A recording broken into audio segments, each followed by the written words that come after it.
So tayo mag-start. Mabilis lang naman magtanim ng sibuyas. Ito lang guys. Hi guys! Good afternoon! So for this video, back to reality tayo. So, magtatanim na tayo ng mga gulay, syempre sa ating garden. Dahil nagbakasyon ang inyong Filipina farmer in Romania.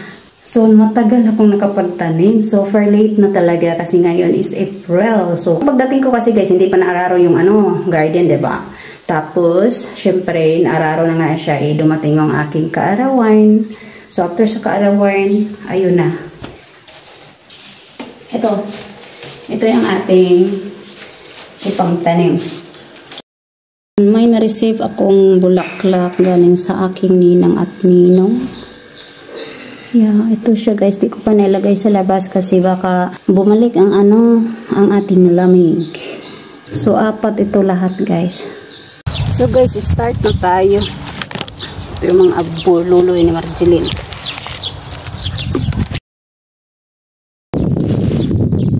So, mga binibili din namin to guys.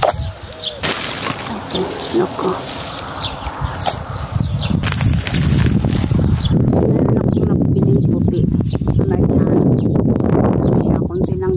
Kasi sensitive to siya guys, hindi siya magtagal. So kailangan natin ng onions na magtagal talaga siya.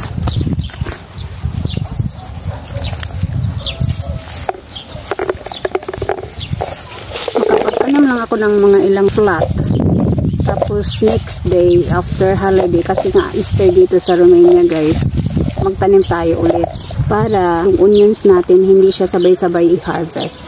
So yun ang technique ko.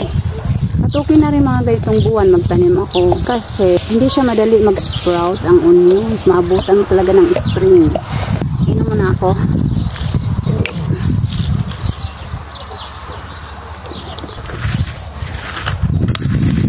Yun, kalawak ang aming garden guys. Doon yung bahay namin. Bali sa likuran ng aming bahay, may mga garden na. Lahat ng mga residents dito sa Dedrad, may mga taniman sa likod ng bahay.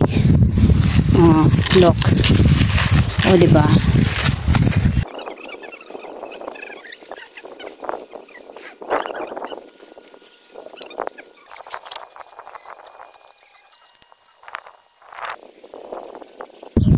Ito tayo mag-start. Mabilis lang naman magtanim ng sibuyas. Ito lang guys. Tapos, kailangan may distance kunti. Mga ganyan po. Tapos linya mo lang yan. Ipaon mo lang. Sa mga wala pang alam magtanim ng sibuyas. Simple.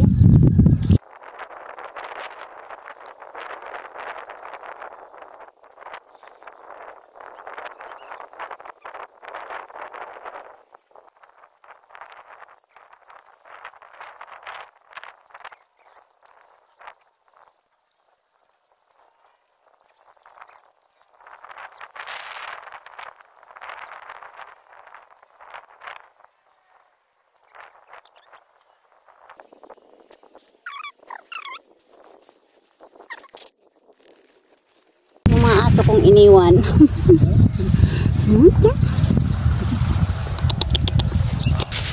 So maliliit pa sila guys nung pag-alis ko pagpunta ko ng Pilipinas, ang liiliit pa nila. Ayun, lalaki na. Iba-iba ang mukha.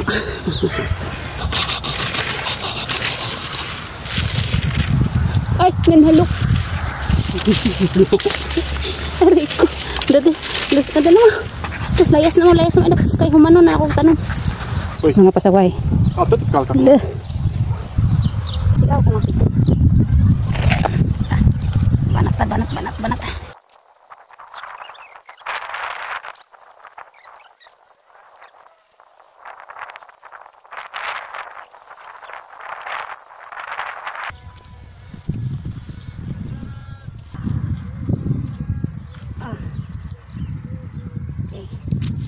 Sagnisa kay pasaway po.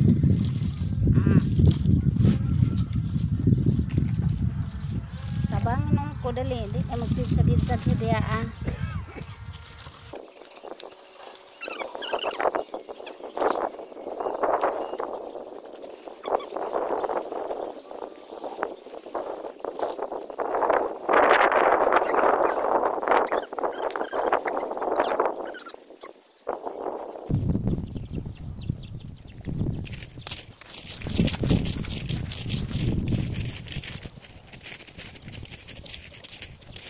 Sarap ng buhay oh.